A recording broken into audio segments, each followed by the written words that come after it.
I came home early from a 2-day work trip to find my entire life stuffed into black garbage bags, lined up on the front lawn like trash day. My mother was filming, my sister was live streaming, and it sounds like the kind of nightmare you'd wake up from, but for me, it was the moment everything I thought I knew about family shattered. I didn't cry.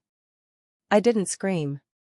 I just started picking up my things, one by one, because I knew something they didn't. They were about to learn exactly who they'd just tried to erase. The kitchen smelled faintly of butter and toasted bread when I walked in. Mom, Elaine, had already set a plate at my spot, 2 over-easy eggs, toast, just the right drizzle of hot sauce on the side. It was the kind of breakfast she used to make before high school welding practice, back when mornings felt warmer. Only gone for 2 days, I said, sliding into the chair. Small contract in Brookings. She hummed without looking up from her phone, the screen's glow reflecting in her glasses. I watched her thumbs move, quick, practiced, before she turned the device slightly away. I forced a smile, pretending not to notice. We ate in a quiet that wasn't comfortable anymore, like every sound might break something already cracked.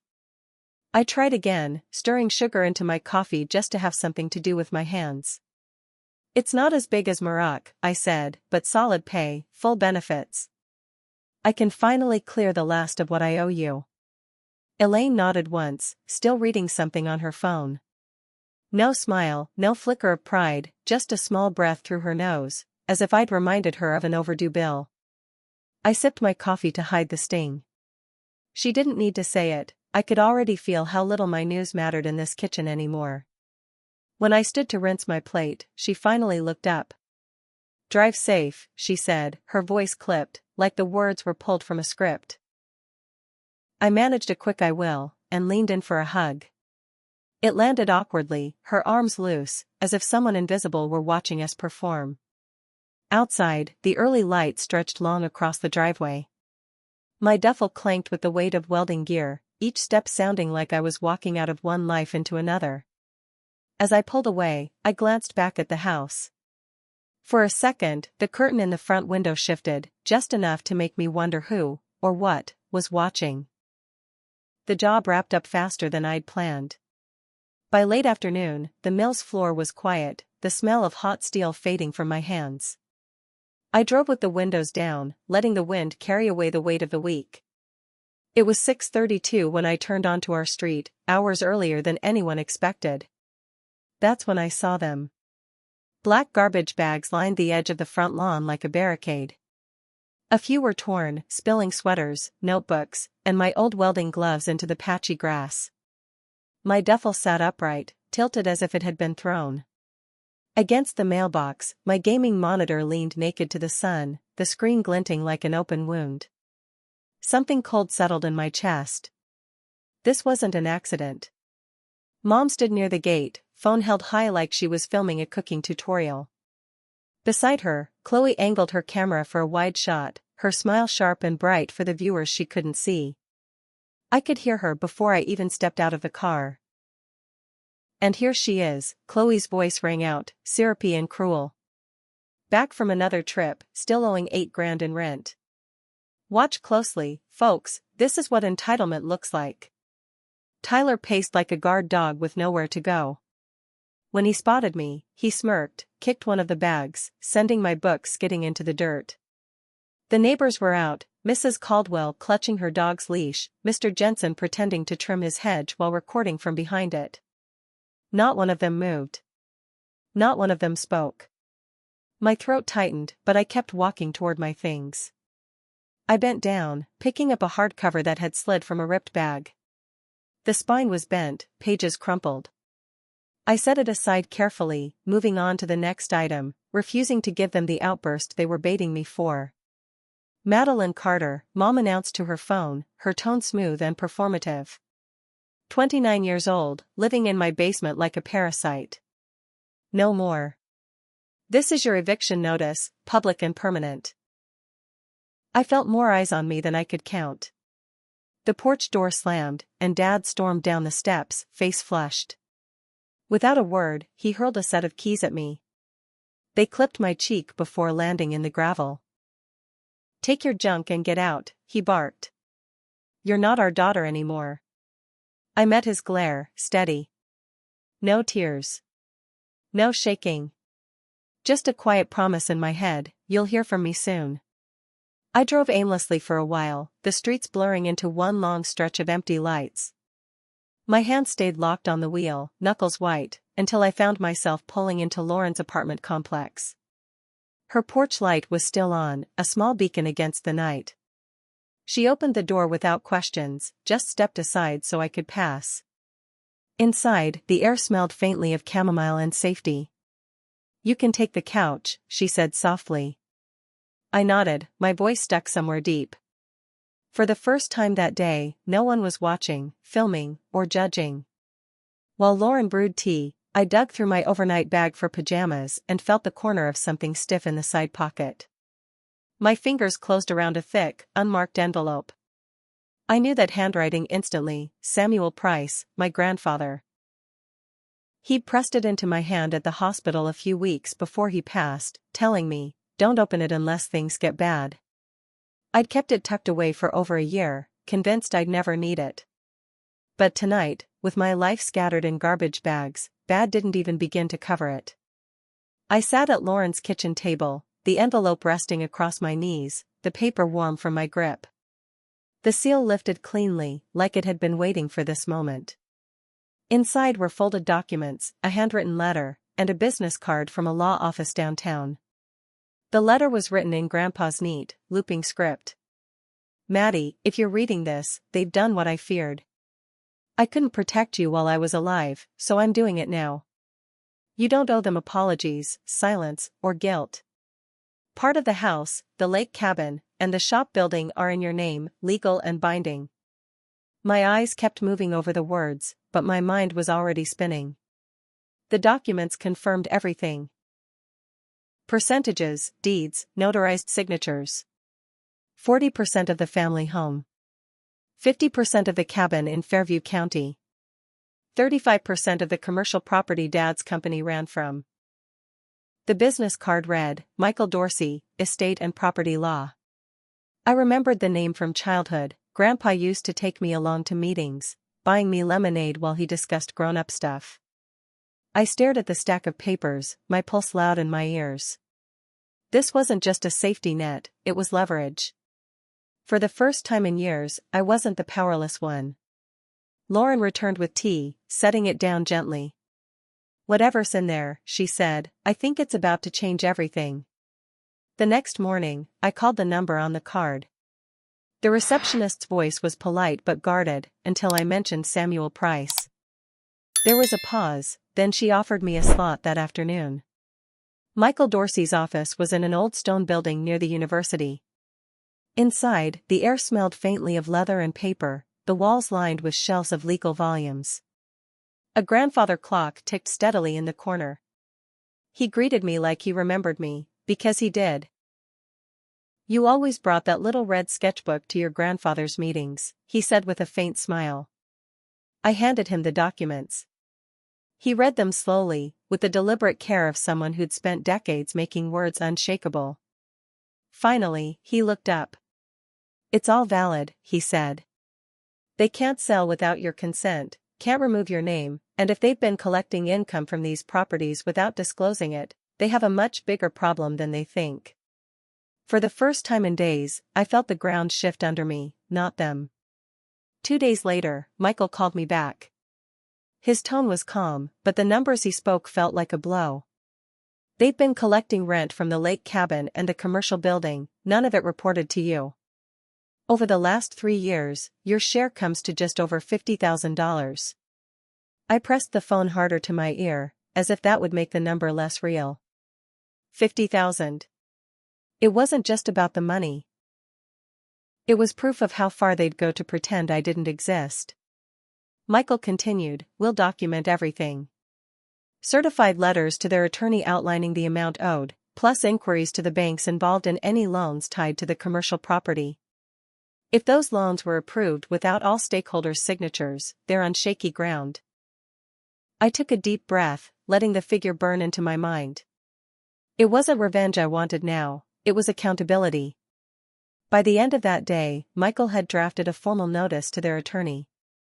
It detailed every cent of back rent owed, my legal ownership percentages, and a demand for immediate repayment. A copy was sent by certified mail, another by email, both with delivery confirmation. He didn't stop there. Letters also went to the banks tied to Dad's business loans, flagging that one of the listed properties had multiple legal owners, and that at least one owner's signature was missing from the loan agreements. "They'll understand what that means," Michael said, sliding the paperwork into a neat stack. I nodded, my pulse steady now. For once, they were the ones who'd have to explain themselves, not me. When I left his office, the winter air bit at my face, but it felt almost refreshing. Every step back to my car carried the same quiet thought, this time I'm not playing defense. The first text came from Chloe at 8:47 p.m. "Hey, hope you're not mad. The stream wasn't meant to embarrass you, it was just content. You know how the algorithm is." I stared at the words until the screen dimmed. By morning, there were 12 more messages, 2 missed calls from Mom, and a voicemail from Tyler telling me I was overreacting and acting like a child. I didn't answer any of them. Instead, I forwarded every message, every voicemail to Michael. It was strange, how their tone danced between fake concern and thinly veiled blame. As if I owed them comfort for what they'd done. That night, I turned off read receipts and set my phone face down on the couch. Let them talk into the void for once. It was a quiet Tuesday at the shop when I clocked out for lunch. I stepped into the back lot, keys in hand, only to see Tyler leaning against my car like he owned it. His phone dangled from his fingers, screen still lit. "Maddie," he said, tone too casual. "Got a minute?" I didn't slow down. "You're trespassing. Move." He stepped in front of me, lowering his voice. "You're tearing this family apart over a technicality. That money wasn't yours. You keep pushing this lawyer crap, it won't end how you think." My grip tightened on the keys. 2 coworkers appeared at the far door, calling my name. Tyler glanced their way, muttered something under his breath, and stepped back. "I won't say it again," I told him, pulling out my phone. "This is harassment. Leave." By the time security arrived, he was gone. But the parking lot camera had caught everything, and by that evening, so had Michael. It was just after sunset on Thursday when the knock came, sharp, impatient. Voices followed, muffled at first, then clearer as I neared the door. I pulled up the feed from my security camera and there they were, Mom clutching a tissue, Dad with arms folded, Tyler leaning on the wall like he had better places to be, and Chloe scrolling her phone between glances at the lens. "Maddie," Mom called, her voice trembling. "Honey, we just want to talk. This has gotten out of hand." Dad stepped forward. "Open the door. You're acting like a child." I let the silence stretch, watching them shift uncomfortably. When I finally spoke, my voice was steady. "All communication goes through my attorney.